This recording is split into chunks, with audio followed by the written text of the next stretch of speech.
Ito naman ating next tutorial. Bali 3 clips lang kailangan natin dito at tsaka isang green screen. So yan, maglilinis na tayo. Alisin na natin yung mga hindi kailangan sa buhay natin. Tanggalin na natin sa una at sa huli. So ito ay yung Genies effect. Yan. So may mga genie si Bebang. So, kunin natin yung dalawa niyang genie. Ang dalawa niyang genie. Genie makulit. So, kunin na natin yung dalawang genie. Yan. Tapos, i-remove background natin sila. Remove background. Yan. Hintayin lang natin mag-green. Pati yung isa, remove background. Pag na-remove background na natin sila, ipupwesto natin sila sa yung kamay na nakabukas. Yan. So, pinagpalit ko pala sila kasi mas mahaba yung video nung isa. Kaya, inuna ko yung mas mahaba yung video. So, pinagpalit ko sila.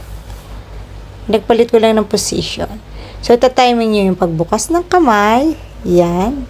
Lalabas si Genie 1. Timing. Tapos yung isa, di ba, hindi naman silang sabay.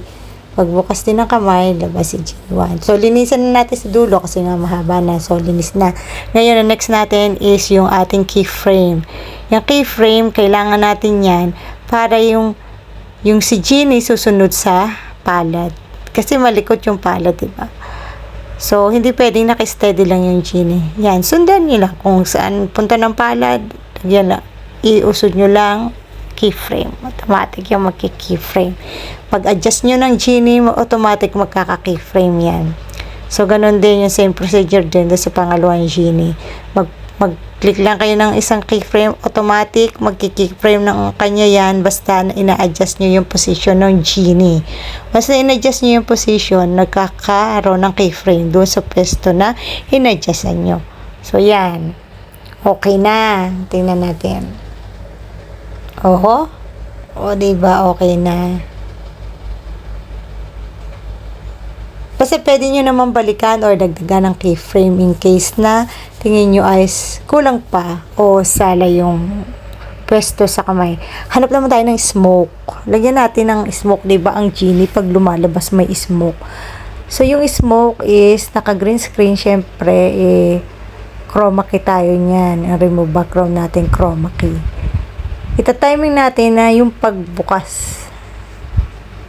So, itapat natin yung sa pagbukas. So, yung smoke masyadong madark. Iano natin yan. Opacity. Nilagay ko lang sa 65 yung opacity niya. Yan, para makikita si Genie. Kasi parang sobrang dark eh. Dinuplicate ko lang para dun sa kabilang Genie. Tapos, i-adjust nyo lang. Ita-timing nyo ulit dun sa pagbukas ng palad. Yan. O, diba? Madali lang. Marami lang siyang proseso, pero madali lang. Kakaliw gumawa. O, diba? Yan. So, ready to export na yan. Goods na yan, mga kabebang. Basta wag nyo kalimutan yung 2K, 4K resolution at ang ating 50 frame rate. So, hanggang sa muli, sana nakatulong. Bye-bye!